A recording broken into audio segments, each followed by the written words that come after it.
Fala galera do curso Técnico Segurança do Trabalho, certo? Do Senai Catalão, certo? Eu sei que tá todo mundo com saudade aí dos nossos momentos presenciais, mas agora a gente tá naquele detalhe, né? Com essa questão aí da pandemia, né?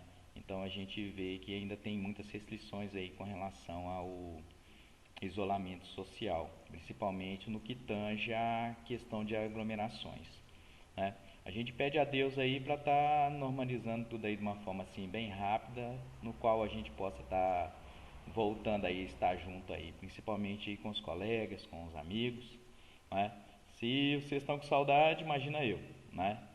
A gente fala muito que para a gente poder estar trabalhando, e principalmente quando a gente fala assim em segurança do trabalho, a gente sabe que muitas das coisas é bom estar praticando, né?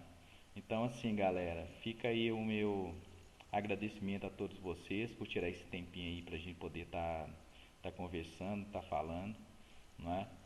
Então, qual que vai ser o nosso assunto de hoje, tá? Com relação ao nosso sétimo momento, nosso sétimo encontro, tá? Nosso módulo 7. Quando a gente fala de coordenações em ações em saúde e segurança do trabalho, tá? Esse primeiro módulo, essa primeira parte que a gente vai estar tendo, a gente vai estar tratando com relação à Comissão Interna de Prevenção de Acidente de Trabalho, tá? A CIPA, não é? Então a gente vai aqui para a apresentação e é uma forma da gente também, a gente está tentando esclarecer algumas dúvidas, tá? Inclusive vocês têm o meu WhatsApp, então qualquer coisa que vocês precisarem, vocês podem estar mandando mensagem e a gente tenta responder aí na medida do possível, tá? Então vamos lá então, galera, vamos para a nossa apresentação, tá? Quando a gente fala assim de coordenação de ações de saúde e segurança do trabalho, a gente está falando de uma série de ações que precisam ser tomadas, né? A gente fala de segurança do trabalho, a gente fala que a gente trabalha com campanhas, com relação à CIPAT, certa organização da CIPA, não é? Dentre vários outros exemplos que a gente possa estar citando, principalmente nesse momento, certo? O apoio, não é? Com relação às medidas de prevenção ao Covid-19. Ok? Então, nosso tema da aula de hoje é nossa Comissão Interna de Prevenção de Acidente de Trabalho. Quando a gente fala de CIPA, eu gosto muito da gente começar a viajar um pouquinho nas palavras, tá? Quando a gente fala assim de comissão, o que é comissão? É um grupo de pessoas, né, organizados com um objetivo único, tá? Certo? Então, quando a gente começa a traduzir a questão da CIPA, imagina só, comissão, um grupo de pessoas com um objetivo único. Ela é interna. Por que ela é interna? Porque ela abrange o ambiente da empresa, né? Então, assim, todas as ações dela estão restritas ao âmbito de atuação da empresa. E quando a gente fala assim que é um grupo de pessoas com objetivo único, certo? Interno na empresa, no âmbito de atuação da empresa. Qual que é esse objetivo único, certo? É a prevenção de acidente de trabalho. Quando a gente fala de prevenção, pré-ação, aquilo que que antecede a ação. E qual é a ação que a gente está falando? A ação indesejada de um acidente de trabalho e seus equiparados legais. Exemplo, doenças do trabalho, doenças ocupacionais, dentre outras. Ok? Quando a gente fala da Comissão Interna de Prevenção de Acidente de Trabalho, a gente está falando o quê? Da NR5, não é? Mas é só a NR5, professor? Opa, não. A gente tem também, a gente tem o que? A CIPA-MIN, cujas regras são diferentes. A gente tem a CIPA-TR, né? Que é a Comissão Interna de Prevenção de Acidente de Trabalho Rural, né? A gente tem a CIPA Portuária, né? Então, assim, a gente tem modalidades e tem algumas regras, tá? Mas se a gente falar assim das regras geral, a gente usa a NR5, até mesmo como vários parâmetros, ok? Então, quando a gente fala assim de objetivo, certo? Qual é o objetivo da CIPA? Né? Tem como objetivo a prevenção de acidentes e doenças decorrentes do trabalho, de modo a tornar compatível permanentemente o trabalho com a preservação da vida e a promoção da saúde do trabalhador. Né? Então esse daí é o objetivo dessa comissão, ou seja, o objetivo dessas pessoas, desse grupo organizado, certo? Esse daí é o objetivo principal deles, né? Tanto é que eu posso tratar outras coisas na reunião da CIPA? Não, né? A gente tem que tratar tudo aquilo que tiver voltado para prevenção de acidentes do trabalho, tá? Um exemplo claro que eu dou é o seguinte: vamos supor, né? Tá faltando as minhas horas extras, né? Tá, é assunto, tem a ver com a prevenção de acidente de trabalho.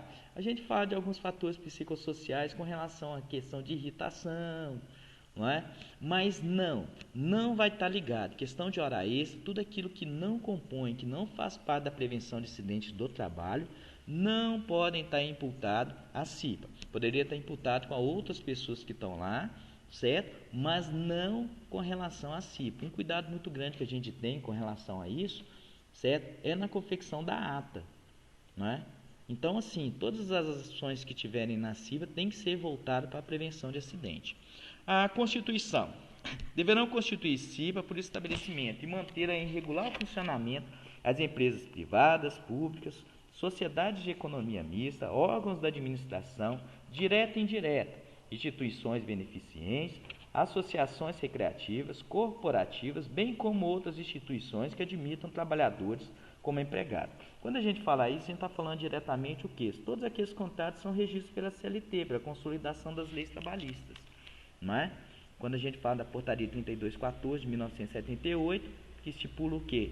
Justamente a CLT, essa consolidação, as leis trabalhistas, né? Ou seja, vamos pegar aqui como exemplo assim mais fácil de entender. Por exemplo, vamos pegar a Polícia Militar, né? A Polícia Militar tem que constituir CIPA? Não, porque a autarquia é diferente. Eles são regidos por um regime próprio deles, né? Tanto é que a gente não vê falar, por exemplo, de cometer uma falta grave na Polícia Militar, né? Nós vamos dar para ele uma advertência, uma suspensão, uma rescisão de contrato, por justa causa, né? Ou até mesmo sem justa causa. Não, ele acaba respondendo internamente aquilo. Então, essas regras que a gente está falando não se aplicam à autarquia regida por políticas próprias, tá? Então, quando a gente fala isso, né, a gente tem que separar bem, a gente tem que entender que isso é aplicado a todas aquelas empresas que têm o quê? Que têm os seus contratos ou admitem trabalhadores por regimes da CLT. Ok? Então, vamos para o próximo. A CIPA será composta por quem? A organização, a CIPA será composta de representantes do empregador e dos empregados, de acordo com o dimensionamento previsto no quadro 1 dessa ANR. Tanto é que quando a gente fala assim de dimensionamento, a CIPA é paritária, tá? Certo? Vamos falar se é 5 representantes do empregador, 5 representantes dos empregados. Não é? E quando a gente começa a colocar aqui uns paralelos aqui, por exemplo, isso não acontece quando a gente fala na CIPA-MIN. É um representante do empregador e os demais são eleitos pelos funcionários. Tá? Então, assim, quando a gente fala assim desses regimes, né, quando a gente fala assim de outras normas, aquilo que fala da Comissão Interna de Prevenção de Acidente de Trabalho, exemplo que eu citei, CIPA-MIN, CIPA-TR, a CIPA portuária, né, então tem que ser observado o que tange a CIPA, certo, em cada uma dessas normas. Né? Os representantes dos empregados titulares e suplentes serão por eles designados, ou seja, não é? Quem que vai estar designando? Certo, por parte do empregador. O empregador ele pode designar, certo, quem ele achar que tem o perfil necessário para compor a CIPA, para poder somar, tá? Isso fica a cargo dele. Os representantes dos empregados, titulares e suplentes serão eleitos em escrutínio secreto, do qual participam independentemente de filiação sindical, exclusivamente os empregados interessados. Né? Quando a gente fala isso, o que acontece? Os representantes dos empregados, né, tem que ter um processo de votação que seja confiável, que seja fidedigno, para poder o quê? Realizar o processo eleitoral. Né? Quando fala escrutínio secreto, quer dizer o seguinte, né? Eu não posso ter acesso à votação daquela pessoa. Por exemplo, eu não posso ter cédulas nominais. Por exemplo, eu, Márcio Henrique, votei em fulano. Não, tá? É garantido a ele o direito, justamente nesse escrutínio secreto, para que ele possa ter a liberdade de votar em quem ele achar que atenda melhor o perfil. Ok? Vamos lá. O número de membros titulares e suplentes da CIPA, considerando a ordem decrescente de voto recebida, obedecerá ao dimensionamento previsto no quadro 1 dessa NR, ressalvadas as alterações disciplinadas em atos normativos de setor econômico específico. Tá? Quando a gente fala o seguinte, o número de titulares e suplentes da CIPA considerados a ordem decrescente do voto. Quando a gente fala assim de ordem decrescente dos votos, quer dizer o seguinte, eu tenho que estar relacionando nas atas. né, todos os funcionários que se candidataram e quais são os números de votos que eles tiveram, né? E assumir quem? Aquele que tiver o maior número de votos, tá? Aqueles que tiverem o maior número de votos, né, serão classificados e dentre eles, né, de acordo com o dimensionamento com relação ao número de empregados, quantos titulares e quantos suplentes que terão. Exemplo aqui, a gente tem o CNAE 10, 12 e 1. Qual o grupo da CIP? E número de funcionários? Vamos imaginar, vamos supor uma empresa com 501 funcionários. Como que a gente comportaria dessa forma? A gente estaria indo no quadro 1 do dimensionamento, que está anexo a NR1, a NR5, não é? Então, quando a gente busca aqui, qual é o grupo que ele pertence? Vamos imaginar C20, C2, ok, não é? 501 funcionários, a gente tem um dimensionamento ali de quantos titulares e quantos suplentes, não é? A gente pega a coluna C1, vou até pegar aqui para ficar um pouco mais fácil aqui para a gente, tá? Opções de ponteiro, vamos pegar o nosso apontador laser, né? Eu tenho 501, né? Ou seja, 501 até 1000 vão ser quantos suplentes? Quantos titulares? 6. Quantos suplentes? 5, né? E lembrando sempre que a comissão era paritária, né? A CIPA da NR5 ela é paritária. Se eu tenho 6 representantes, 6 funcionários eleitos titulares e 5 suplentes, né? Automaticamente o empregador vai designar, né, dentre os funcionários, dentre as pessoas que quer que ele represente, mais 6 titulares e 5 suplentes, né? Então, o que vai acontecer com a nossa comissão aqui? Quando a gente começa a pegar o dimensionamento, a gente vai ver que ela não vai ser composta simplesmente por 6 e 5.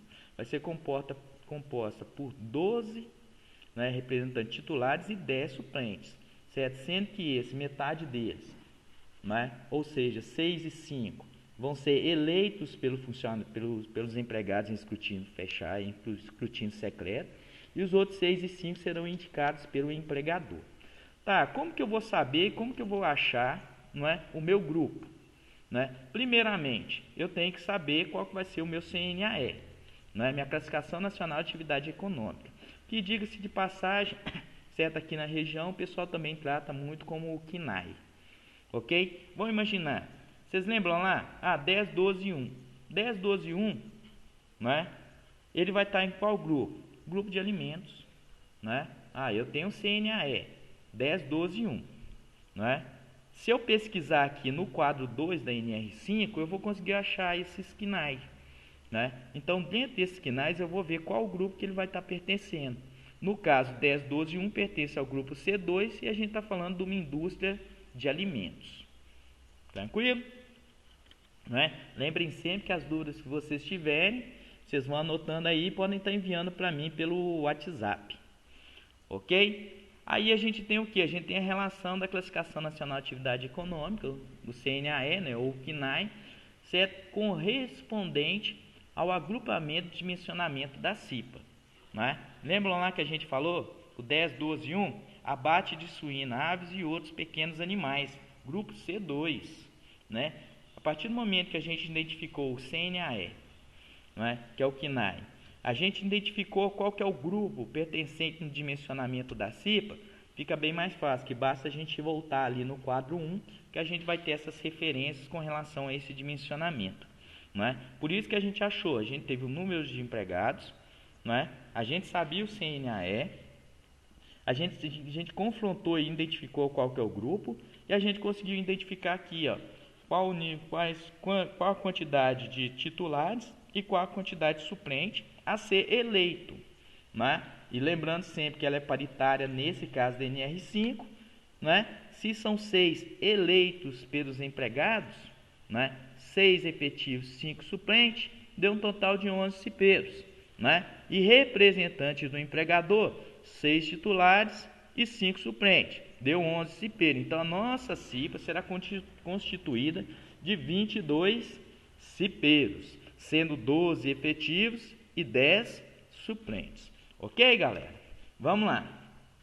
Representantes do empregador, 6, 5, 11, não é? Representantes dos empregados, 6, 5 e 11, total de 22. Então a gente começa a pegar aqui, ó, como que a gente vai entender, vai descobrir quais são os representantes ali que são efetivos e quais são suplentes. Simples, número de votos, não é? Quem foi mais votados? Então a gente começa a relacionar quem são esses membros titulares, não é? Pode acontecer algum empate? Pode.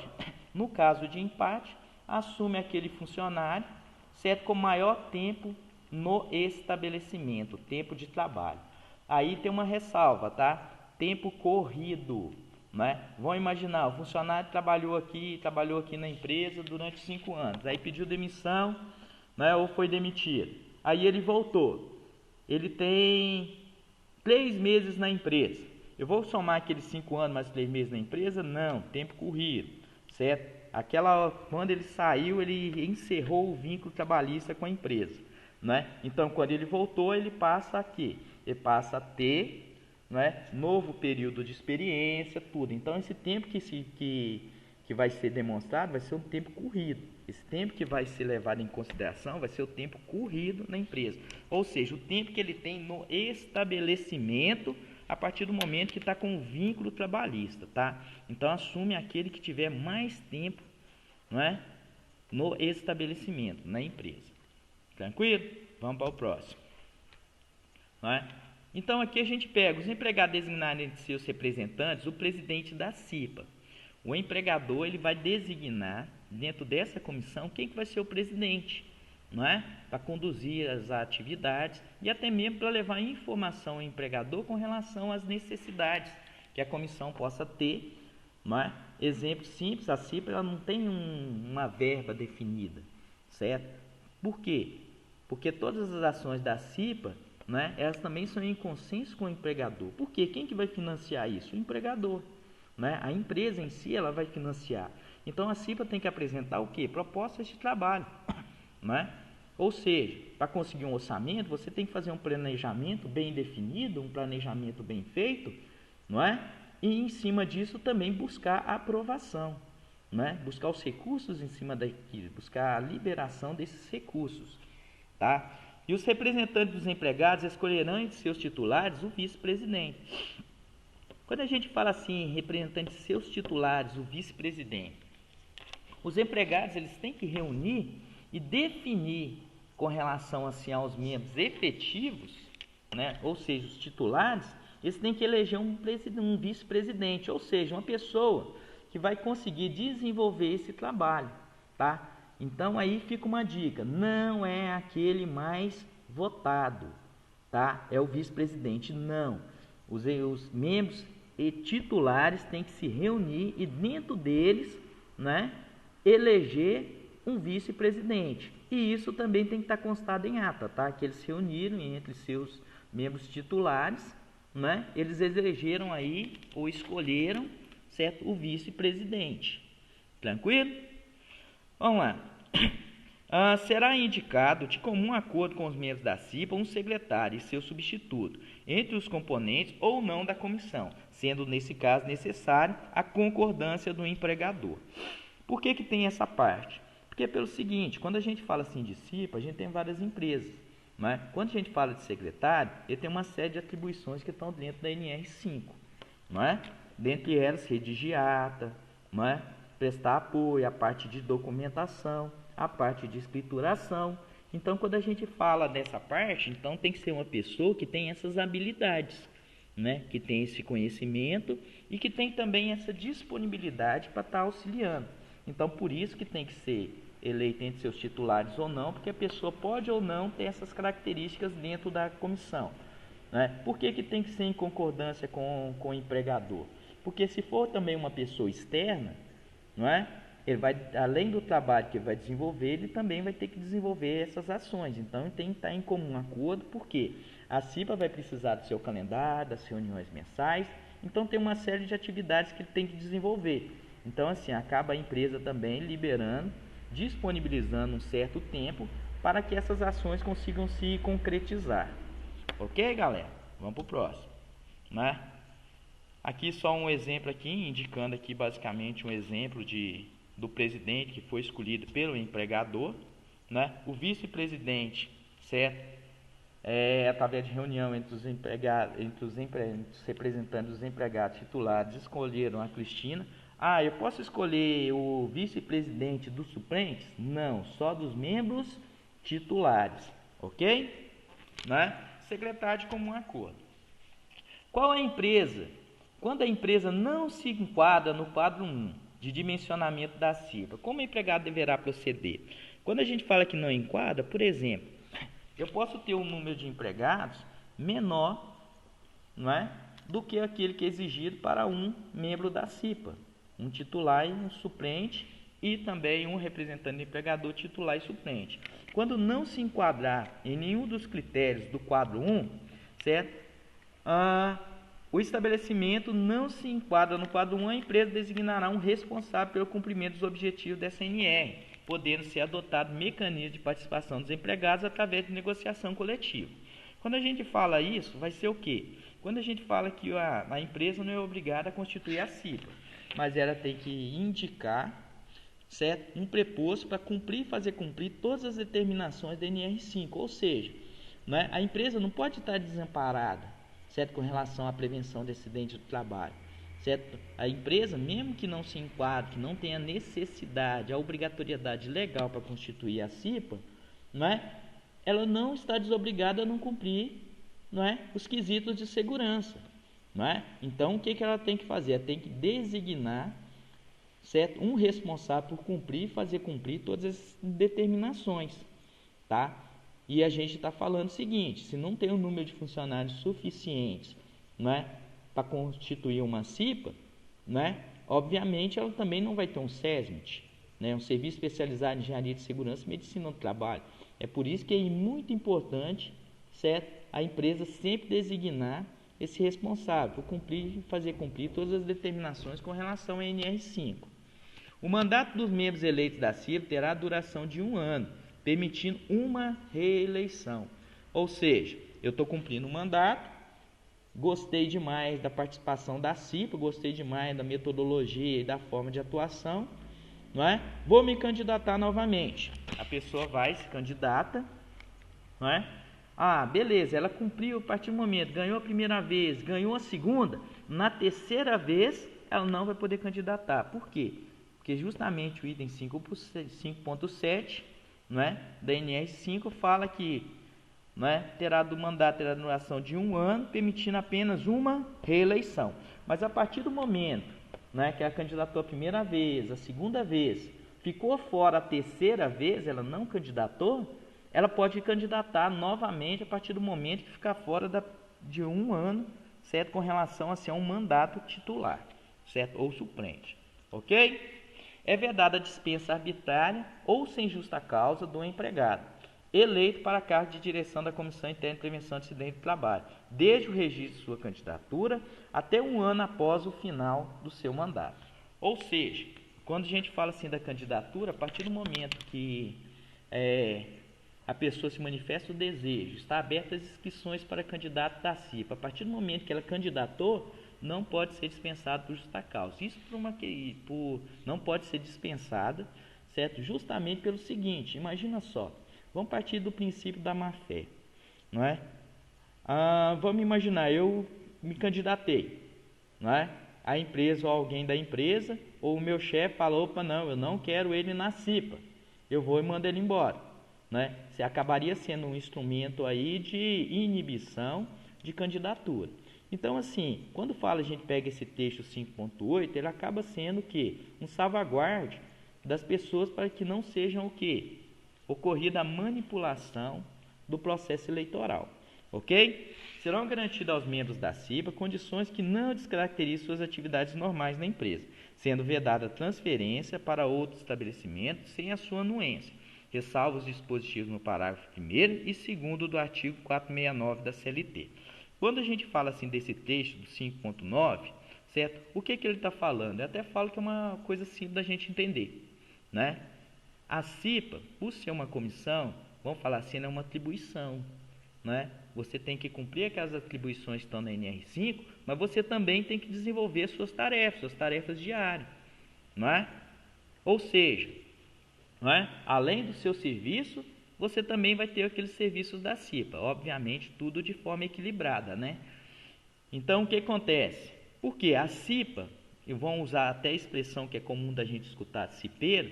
Cipeiro não é uma profissão, é uma atribuição, não é? Que a pessoa que candidata de livre e espontânea vontade, a pessoa que se ingressa na CIPA, a partir do momento que foi, ela sabe que é uma atribuição, ou seja, além do trabalho que ela vai desenvolver, ela vai ter as atribuições da CIPA.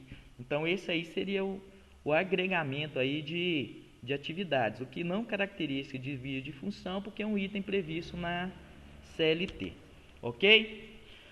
Quando a gente fala do item 5.11, é um item de bastante atenção para a gente, tá? O empregador designará entre seus representantes o presidente da CIP. Os representantes dos empregados escolherão entre os titulares o vice-presidente. Isso aí só um lembrete para a gente, ok?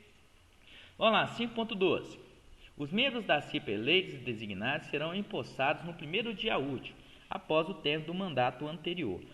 Por que primeiro dia útil, não é? A partir do término do mandato anterior, professor? Não é? Simples, não é? Imagina só se tivesse um dia ou 2 dias depois do término do mandato. A gente teria 2 dias aí com um gap muito grande aí. Se acontecesse alguma coisa, quem ia cuidar da parte da segurança? Essa parte estaria com responsabilidade de quem nesse ponto, né? Então vamos partir para aquele princípio. A gente não pode ficar nem um dia, não é, sem cumprir e sem avaliar as medidas de segurança do trabalho, certo? Tanto na empresa quanto nas atividades desenvolvidas entre os trabalhadores. Tá? 5.3. Será indicado de comum acordo dos membros da CIPA um secretário e um substituto entre os seus componentes ou não da comissão, sendo nesse caso necessária a concordância do empregador. A gente já discutiu isso lá nos itens anteriores. A documentação referente ao processo eleitoral da CIPA, incluindo as atas de eleições e de posse e o calendário anual das reuniões ordinárias, deverão ficar no estabelecimento à disposição da fiscalização do Ministério do Trabalho e Emprego, né? No caso nosso agora, da Secretaria do Trabalho, né? Do Ministério da Economia, né? Mas como a CIPA ainda não passou por nova redação, a gente continua utilizando assim o texto atual, o texto que realmente está escrito na norma, tá? Então, quando a gente fala nisso, o que? É um item previsto na CLT, né? Na consolidação das leis trabalhistas. Então, esse trecho que tem aqui, certo? Esse 5.14, o que ele fala para a gente? É item passivo à fiscalização, é item passivo a sanções legais que venham a ocorrer pelo seu descumprimento, não é? Então o que acontece? Chegou um auditor, né? Chegou um fiscal do trabalho, né? Esse auditor, ele pode exigir toda a documentação e a gente tem que estar com ela sempre atualizada para poder apresentar naquele momento, né? Naquele momento da solicitação. Lembrando que esse tipo de fiscalização, esse tipo de auditoria, não tem dia, não tem hora, não tem local. Pode acontecer até mesmo de forma surpresa, tá? De repente, aparece um fiscal que possa estar vindo apurar alguma denúncia que possa vir a ter, né? E pedir toda essa documentação. Então, isso aí sempre tem que estar atualizada, tá, galera? Né? Por que a gente fala isso? Às vezes a reunião aconteceu semana passada e até hoje eu não redigi essa ata, não é? Eu tenho que estar redigindo ela. Terminou a reunião, certo? O prazo para a confecção da ata é definido aí entre cada empresa, não é? Mas olha só, esse ponto é um ponto principal. A ata tem que sair o mais rápido possível, tá? Ok? A documentação indicada no item 5.14 deve ser encaminhada aos sindicatos trabalhadores da categoria quando solicitado. Ou seja, os sindicatos são os representantes de quê? Da categoria, ou seja, representantes dos trabalhadores. Então, sempre que o sindicato solicitar, certo? É um requisito legal, é um item legal, certo? Ter que fornecer essa documentação a eles, né? Está no item 5.14. A documentação indicada no item 5.14 deve ser encaminhada aos sindicatos trabalhadores da categoria quando solicitado. Ou seja, o sindicato ele pode fazer essa solicitação, tá? Certo? Sempre que ele quiser, ele pode fazer essa solicitação na empresa. Inclusive, tem sindicatos que fazem solicitação todo o tempo que é mandado. Vamos lá. O item 5.14.2. O empregador deve fornecer cópia das atas de eleição e posse aos membros titulares e suplentes da CIPA, mediante recibo. Tá? Ou seja, imagina só, como que a gente vai lembrar o que foi falado na reunião, o que foi discutido? A gente teria que ter uma forma rápida de lembrar. Então, esse 5.14.2 diz justamente isso. Tem que ser fornecido o quê? Cópia das atas de eleições e posse aos membros titulares e suplentes da comissão. Né? E isso sempre através de recibo, ok? A CIPA não pode ter seu número de representantes reduzido, bem como não poderá ser desativada pelo empregador antes do término do mandato de seus membros, ainda que haja redução do número de empregados da empresa, exceto no caso de encerramento das atividades de estabelecimento. Ou seja, a gente viu lá que a CIPA é dimensionada por número de empregados, não é? De repente, houve uma redução, reduziu metade do quadro. Eu não posso reduzir a minha CIPA, que estiver no mandato em curso, eu não posso estar reduzindo. Eu posso fazer um novo redimensionamento a partir do momento que terminar esse mandato que está em curso. Ok, galera? Isso aí é um ponto muito importante aí para a gente. Agora, tem um detalhe. Encerramento de atividade do estabelecimento. Vamos imaginar, aquele estabelecimento fechou. Se o estabelecimento fechou, como que vai manter a CIPA se não vai ter ninguém? Então, quando é término de atividade, nesse caso eu posso encerrar a CIPA. E aí fica uma ressalva, tá? A partir do momento quando a gente fala assim, término de atividade, encerramento de atividade do estabelecimento, vamos falar assim, vamos imaginar, fechou, faliu, os membros não têm direito àquela estabilidade. Porque imagina, se eu não tenho mais atividade, você vai estar estabilizado como? E diga-se de passagem, nem faz jus àquela indenização. Teria mais 6 meses de mandato, mais 1 ano. Vou ter que receber, por exemplo, 18 meses? Não. É como se fosse término de contrato. Encerrou a atividade. Ou seja, se a partir do momento que encerrou a atividade, não tem recursos para serem pagos. Ok? Vamos lá para o próximo. A CIPA terá por atribuições identificar os riscos do processo de trabalho, elaborar um mapa de risco, isso daqui é um ponto muito importante, tá? Quem que elabora o mapa de risco? É a CIPA. Com a participação do maior número de trabalhadores? Sim. Porque quem melhor conhece o risco é quem está na área, quem trabalha. Um requisito, um princípio básico daí da segurança do trabalho. Com a assessoria do CERT, onde houver. Por quê? Porque a assessoria do CERT é uma assessoria técnica, que consiga estar esclarecendo as dúvidas que venham a ter, principalmente quando a gente fala assim de riscos ambientais, risco químico, físico, biológico, ergonômico, risco de acidente, dentre outros, a classificação. Então, o CERT se assessoria nessa parte. Mas aqui, quem faz é o CERT? Não. Quem elabora? A CIPA. Ok? E isso é uma coisa que tem que estar bem clara. Elaborar plano de trabalho que possibilite as ações preventivas na solução de problemas de segurança e saúde no trabalho. Se a CIPA ela trabalha da forma da prevenção, nós estamos falando de antecipação. Ou seja, nós estamos falando também de reconhecimento de riscos que possam ter e como que esses riscos vão ser mitigados, como que ele pode ser neutralizado, eliminado, ou como que a gente consegue controlar esses riscos que vem a ter. Como que nós vamos ter controle disso? Através de ações, porém essas ações têm que serem trabalhadas, coordenadas e planejadas. Ou seja, como que a gente registra isso? Através de planos de ação. Ok? Participação da implementação e do controle da qualidade das medidas de prevenção necessárias, bem como a avaliação das prioridades de ação nos locais de trabalho. Ou seja, a parte da concepção, galera, a parte da implementação, a parte de controle, a parte das medidas, sempre que possam surgir. A gente conhece o ambiente de trabalho, a gente sabe que muitas coisas surgem de repente, muitas necessidades, muitas atividades, vamos falar assim, tanto de forma preventiva, como de forma corretiva. Imagina, danificou um equipamento, ele precisa ser consertado. Como que vai ser consertado esse equipamento? Quais medidas que vão ser tomadas? Realizar periodicamente verificações no ambiente e condições de trabalho, visando a identificação de situações que venham a trazer risco para a segurança e a saúde dos trabalhadores. Outra ressalva aqui, galera, realizar periodicamente verificações no ambiente de trabalho e nas condições de trabalho. Quando a gente fala isso, é o seguinte, a CIPA tem que ter um cronograma, a CIPA tem que ter o quê? Um cronograma de verificação, não é? Ou seja, imagina só, eu até falo muito o seguinte, a CIPA, não é? Ela precisa reunir, precisa, mas também precisa demonstrar quais são as suas ações que estão sendo feitas, que estão sendo trabalhadas, né, em campo, em loco, na empresa, nos locais de trabalho. Né? Muitas pessoas, em muitos lugares, têm uma visão que a CIPA é a reunião. Não, eu até falo muito que a reunião é a reunião de avaliação de resultados e prioridades. Não é? Diferentemente de se reunir. Imagina só, levanta uma situação de risco hoje. A reunião foi ontem. Imagina só aguardar 29 dias, 30 dias para fazer um levantamento de uma nova ação. Não é? Não teria como, não seria possível a gente esperar esse tempo todo para tomar uma ação. Imagina, não é?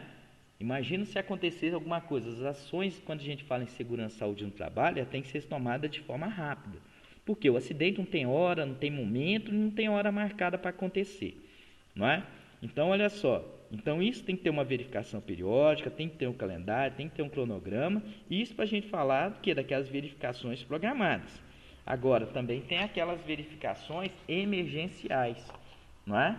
Ok? Então, isso é um ponto chave para a gente, galera. A reunião, principalmente, são reuniões, certo, de avaliações, não é? Mas quando a gente fala a partir do momento que a gente é um cipeiro, o cipeiro tem que estar envolvido todo o tempo que tem, né? Em tudo aquilo que faz, todas as verificações, todo o seu olhar, ele tem que estar voltado para a prevenção de acidentes do trabalho. Tranquilo? Até aqui? Vamos lá, galera. Realizar a cada reunião a avaliação do cumprimento das metas fixadas em seu plano de trabalho e discutir as situações de risco que foram identificadas. A gente está pegando aqui o porquê dessas reuniões, né? Avaliação dos cumprimentos de metas, ou seja, daquilo pré-fixados, certo? Em seu plano de trabalho. Discutir as situações de risco que foram identificadas. Não é? Aí a gente está falando o quê? Reuniões ordinárias? Sim, mas também tem as reuniões extraordinárias, tá? Divulgar aos trabalhadores informações relativas à saúde e segurança no trabalho. Por quê? Imagine se ficar só entre o cipeiro aquelas ações que estão sendo demandadas. Não, qual que é o objetivo principal? A divulgação, que todos os trabalhadores estejam cientes, saibam de tudo aquilo que está sendo feito com relação à prevenção de acidentes do trabalho e proteção à sua saúde. Participar com o CERF, onde houver, das discussões promovidas pelo empregador para avaliar os impactos de alterações no ambiente e processo de trabalho relacionados à segurança do trabalho. Ou seja, quando a gente está falando aqui que vão ter novas tecnologias, novas implementações, mudanças de processo, não é? Então isso tudo tem que ser avaliado previamente, aquela parte do que? Da antecipação dos riscos, ok? Requerer ao SERMIT, quando houver ou ao empregador, a paralisação de máquina ou setor onde considera haver risco grave e iminente à segurança e saúde no trabalho. Então, quando a gente fala paralisação de risco grave e iminente, o que a gente está falando aqui? Identificou uma situação de risco grave, não é? E esse risco, além de grave, ele também é iminente, ou seja, aquilo que pode acontecer de uma forma repentina. Ou seja, aquele risco é tão grande que ele pode se materializar em algo muito grave, não é? Isso para a gente é risco grave e iminente. Então isso aí precisa parar, precisa reunir? Não, isso aí precisa ter medidas imediatas, não é? Ou seja, dentro dessas medidas pode ser a paralisação da atividade, processo, setor, máquina ou qualquer outra coisa que possa vir a ser necessário, pode demandar mais ações, ok? Colaborar no desenvolvimento e implementação do Programa de Controle Médico de Saúde Ocupacional, que é o PCMSO, e o Programa de Prevenção de Riscos Ambientais, que é o PPRA, e de outros programas relacionados à segurança e saúde do trabalho. Exemplo, Programa de Conservação Aditiva, Programa de Proteção Respiratória, Programa de Gerenciamento de Riscos, não é? Dentre vários outros. Ok, galera? Vamos lá, continuando. Fica firme aí, hein, galera? Divulgar e promover o cumprimento das normas regulamentadoras, bem como cláusulas de acordo e convenções coletivas de trabalho relativas à segurança e saúde do trabalho. Participar em conjunto com o SERMIT, onde houver, ou com o empregador, da análise das causas das doenças e acidentes de trabalho e propor medidas e soluções dos problemas identificados. A parte da análise, né? É aquilo que a gente fala, prevenção de acidente. A gente tem a prevenção e também a gente tem as ações corretivas, né? Depois que infelizmente o acidente acontecer, a gente tem que tomar medidas para evitar que aquilo volte a ocorrer novamente, certo? E também na identificação de outras situações de riscos que também podem culminar, né, em situações graves que possam afetar o trabalhador, ok? Requisitar o empregador e analisar as informações sobre questões que tenham interferido na segurança e saúde dos trabalhadores, não é? Requisitar às empresas as cópias das CAT emitidas, ou seja, das comunicações de acidentes do trabalho, porque a gente trabalha muito com históricos, né? E a partir do momento que a gente trabalha com histórico, a gente consegue entender. Com o passado, a gente consegue entender também o presente, né? Justamente aí para poder prevenir o futuro, né? Promovendo anualmente em conjunto com o CERT, onde houver a Semana Interna de Prevenção de Acidente de Trabalho, a CIPAT. Outro ponto que é muito conhecido aí da CIPA é a questão da realização da CIPAT, ok? Então, assim, a CIPAT, por mais que a gente enxergue uma semana, mas requer muito planejamento. E olha que nós estamos falando aí de planejamentos aí que podem demorar meses para se concretizar, até mesmo em definição de temas, em questão de recursos, em questão de quais ações, né, vão impactar mais aí nos trabalhadores, vão poder sensibilizar eles de forma melhor e auxiliar aí nessa prevenção. Participar anualmente em conjunto com a empresa de campanhas de prevenção à AIDS, não é? A síndrome de imunodeficiência adquirida. Olha só, uma vez por ano, não é? Em conjunto com a empresa, devem ter campanhas de prevenção à AIDS. Isso daí também o que? Está imputado o que? Tanto a empresa como também a CIPA, essa participação. Não é? Ou seja, além da CIPAT, existem essas campanhas que têm que ser feitas. Não é? Vamos falar assim? Quais são as campanhas legais? Não é? A Semana Interna de Prevenção de Acidente de Trabalho, não é? A campanha de prevenção à AIDS e até mesmo assim outras campanhas que possam vir a ter ou que possam ser interessantes. Exemplo, campanha de proteção para as mãos, campanha de prevenção de acidente de trânsito, não é? A gente está falando aqui de quais são os requisitos legais, mas tem muitas outras campanhas que podem ser o quê? Elaborado o propósito em conjunto com a empresa, em consentimento com a empresa, para estar auxiliando em relação, não é? À prevenção de acidente. O trabalhador é obrigado a participar das ações da CIPA, não é? Vamos imaginar, onde que fala isso? O que fala com relação aos trabalhadores em relação à CIPA?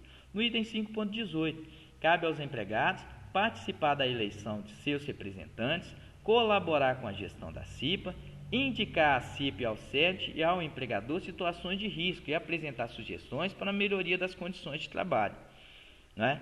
Observar e aplicar no ambiente de trabalho as recomendações quanto à prevenção de acidentes e doenças decorrentes do trabalho. O funcionamento. Como que funciona esse mecanismo da CIPA? A CIPA terá reuniões ordinárias mensais, de acordo com o calendário pré-estabelecido.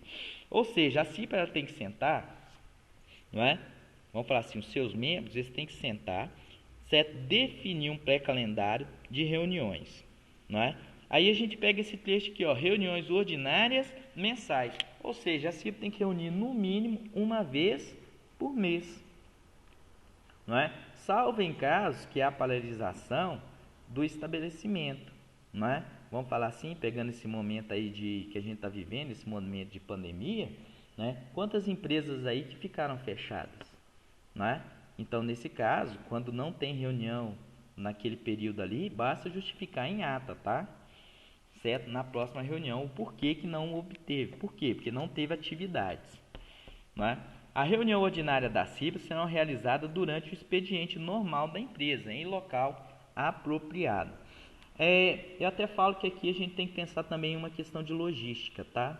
Por quê? Principalmente empresas que trabalham em turnos, né? Então aí tem que ser definida aí quais são as melhores estratégias para promover essa participação entre aí os membros titulares da comissão, ok? A reunião da CIPA terão atas assinadas pelos presentes, com encaminhamento de cópia para todos os seus membros, até mesmo para aquilo que a gente falou também lá atrás, né? Imagina como que a gente vai saber o que foi escrito e como que a gente vai conseguir lembrar de tudo aquilo que foi analisado ou foi proposto. Ok? As atas devem ficar no estabelecimento à disposição da fiscalização do Ministério do Trabalho e Emprego. Né? A gente falou, é um item de fiscalização. Reuniões extraordinárias. Até então, lá atrás, a gente tratou do quê? A gente tratou das reuniões ordinárias. Mas a CIBA também poderá se reunir de forma extraordinária? Certo? Sim. Certo? Quando que vai acontecer essas reuniões de forma extraordinária? Ou seja, que as reuniões fora do calendário. Houver denúncia de situação de risco grave e iminente que determine a aplicação de medidas corretivas emergenciais. Ou seja, né, tem um risco grave e iminente, algo que pode acontecer aqui e precisa de uma ação imediata. Né? Sempre que os CIPs se reunirem de forma extraordinária, também tem que ser expedida uma ata de reunião extraordinária. Ok, galera? Isso é um ponto-chave. Ocorrer acidente de trabalho grave ou fatal, né? A CIPA deverá se reunir, né, o mais rápido possível para fazer essa análise. Quando eu falo mais rápido possível, nós estamos falando de uma forma quase que de imediato, né? Porque imagina só, quantas informações que vão ser precisas ser levantadas, até mesmo para o preenchimento da CAT e até mesmo para expedir o relatório de análise desse acidente e principalmente propor todas as medidas que vão ser tomadas, certo, para a prevenção de ocorrência de acidentes similares ou potenciais que possam vir a ser desencadeados com relação a esses efeitos. Ok, galera? Quando houver solicitação expressa de uma das representações, tanto a representação dos empregados pode solicitar uma reunião extraordinária com os representantes do empregador, ou o representante do empregador pode solicitar uma reunião extraordinária com os representantes dos empregados, certo? Sempre que tiver um motivo que possa justificar a prevenção de acidentes do trabalho, que necessite de uma reunião rápida, não é? Podem ser convocadas essa reunião aí extraordinária. Aos membros titulares, o membro titular perderá o mandato, sendo substituído por seu suplente, quando faltar mais de 4 reuniões ordinárias sem justificativa. Galera, faltou sem justificativa, não é? Se for 4 reuniões ordinárias, não é? O que acontece? Ele perde o mandato, ou seja, ele perde o mandato, ele perde a estabilidade, não é? Ele perde tudo, não é? Então, quando a gente começa a falar isso aí, o CIPEiro, ele pode perder? Pode. Aí quem que assume? O suplente, não é? Nesse caso, tá? A vacância definitiva do cargo ocorrido durante o mandato será suprimida por seu suplente, obedecendo à ordem de colocação decrescente, certo? Que consta na ata de eleição, devendo os motivos ser registrados na ata da reunião, não é? Um ponto interessante que a gente começa a pegar, a gente começa a trabalhar, né? Que a gente começa a imaginar esses pontos é o seguinte, não é? Quando a gente fala assim de faltas sem justificativa, não é? Por exemplo, funcionário de férias, ele tem que ir para a reunião mesmo estando de férias? Não, é justificável. Ele está o quê? Ele está gozando daquilo que é um direito dele, então é justificado. O funcionário, se ele faltou por um problema de saúde, né? Ele tem que apresentar o atestado médico dele, né? Ele faltou por um motivo que tenha uma justificativa, né? Plausível, uma justificativa que seja aceita, até fala aceita pelo RH da empresa, não é? Para abonar. Agora, eu faltei porque eu não queria trabalhar. É justificado? Não. Né? Então isso aí é um ponto importante para nós, tá? A vacância definida do cargo durante o mandato, né? A gente já falou aqui que vai ser sanada pelo seu suplente. No caso de afastamento definitivo do vice-presidente, os membros titulares da representação dos empregados escolherão o substituto em seus titulares em 2 dias úteis. A partir do momento que confirmou a saída, né, do vice-presidente, os empregados terão que, os representantes dos empregados, em 2 dias, né, úteis, deverão se reunir aí para poder escolher, né, um novo vice-presidente. Caso não exista suplente para ocupar o cargo vago, o empregador, isso aí é uma situação que tem, que, por exemplo, vamos imaginar um titular e um suplente, aí assumiu o titular saiu, assumiu o suplente. O suplente que tinha assumido o cargo de titular resolveu sair também. Nesse caso, não existindo suplente para ocupar o cargo vago, o empregador deve realizar eleições extraordinárias, cumprindo todas as exigências estabelecidas para o processo eleitoral, exceto quanto aos prazos, que devem ser reduzidos pela metade. Ou seja, todos aqueles prazos que tem lá no processo eleitoral da CIPA, né, quando a gente fala assim desse tipo de vacância, ele deverá ser o quê? Colocado pela metade.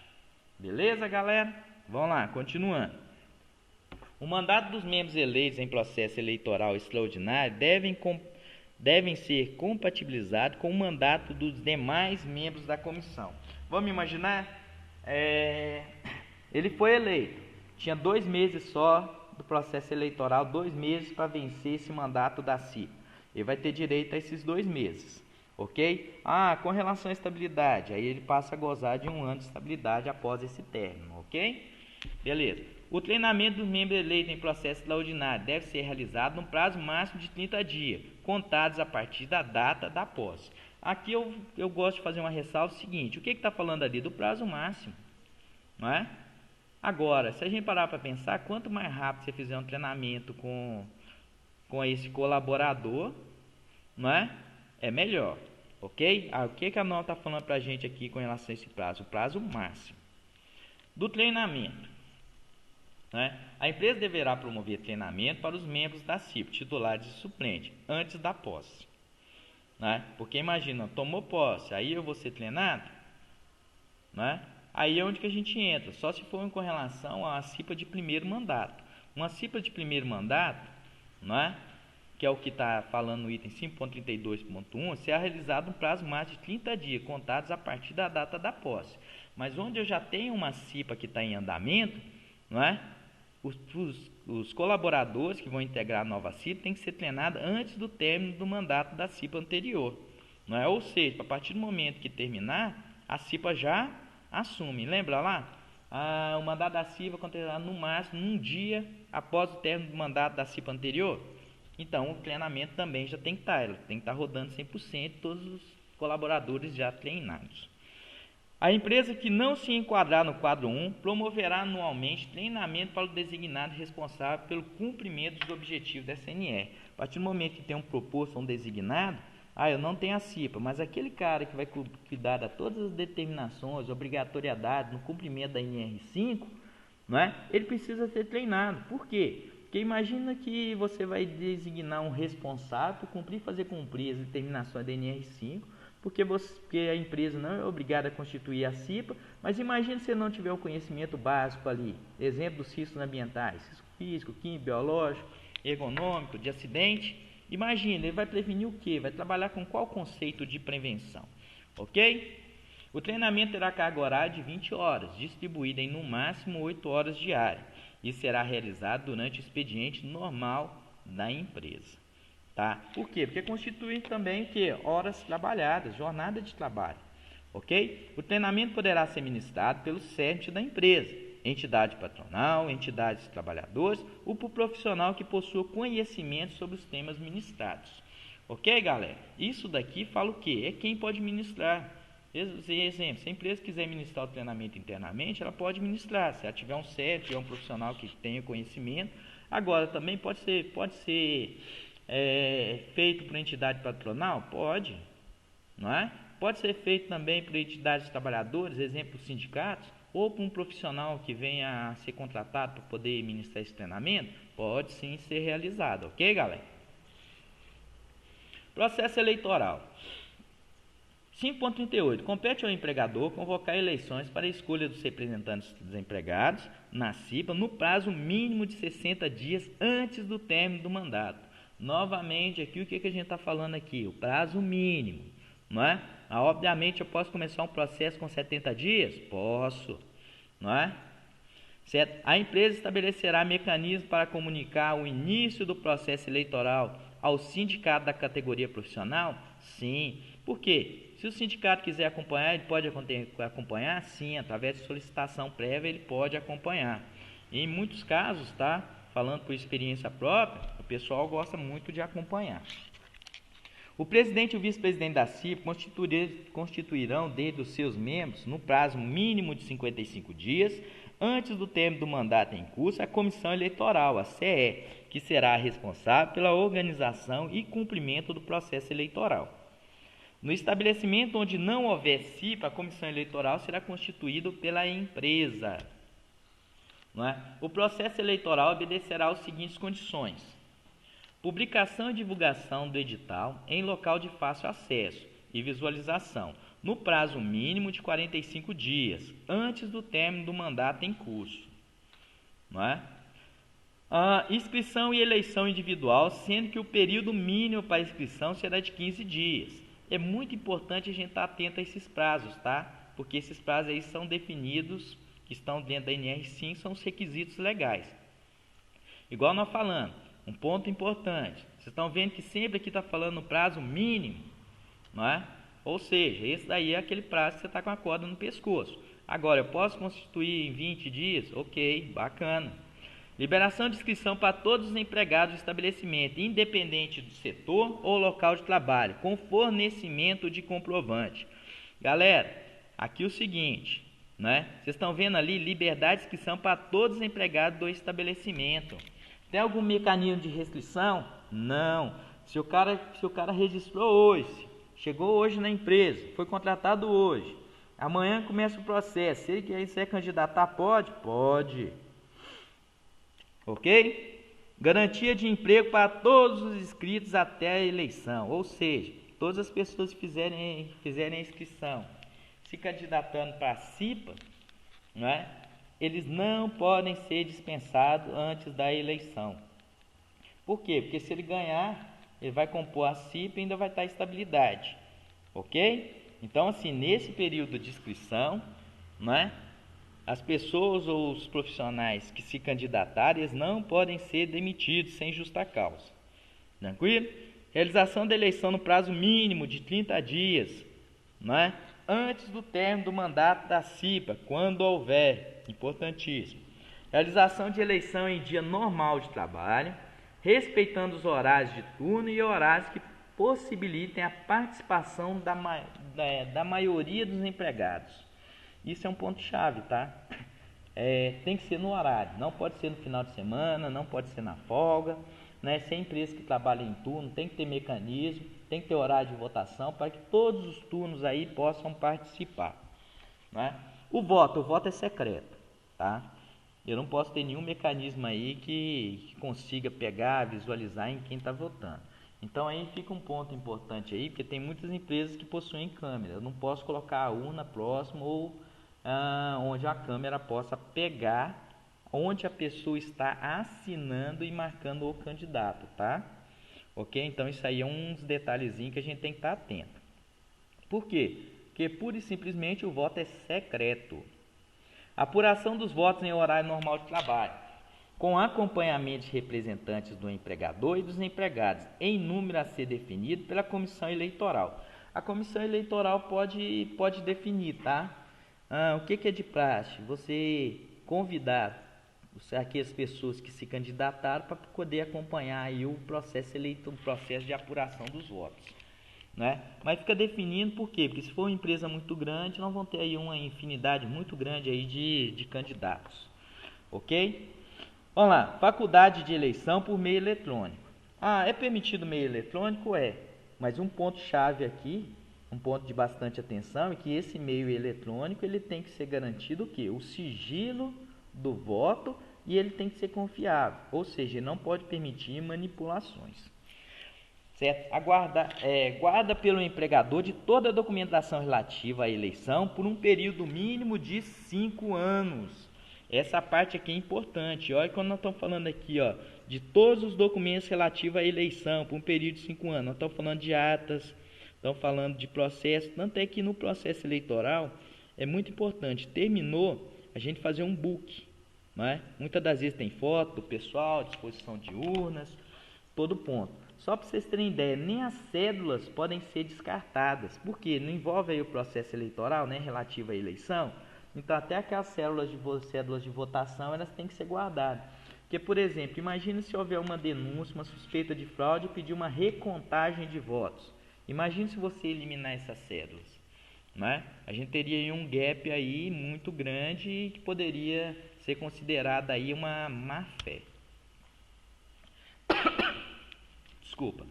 Certo? Havendo participação inferior a 50% dos empregados na votação, não haverá apuração dos votos e a comissão eleitoral deverá organizar outra votação que ocorrerá no prazo máximo de 10 dias.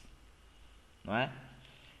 5.43. Assumirá a condição de membro titular e suplente os candidatos mais votados. Em caso de empate, assumirá aquele que tiver maior tempo de serviço no estabelecimento. Aquela informação que eu passei para vocês lá atrás. Os candidatos votados e não eleitos serão relacionados na ata de eleição e apuração, em ordem decrescente de voto, possibilitando nomeação posterior em caso de vacância de suplente. Um exercício aí rápido aí para a gente poder fazer, tá? Ata de instalação e posse da CIPA. Né? Nome da empresa, vamos imaginar aí Superfrigo. CNAE 1012.1, abate de suína, aves e outros pequenos animais. Número de funcionários, 501. Data do término do mandato da CIPA em vigência, gestão 2016-2017. 23 de 8 de 2017. Observação: a programação da documentação elaborada deverá respeitar o prazo estabelecido na NR5, itens 5.38, 5.39, 5.40 e seus respectivos subitens, e a data do término do mandato da CIPA em vigência. Não é?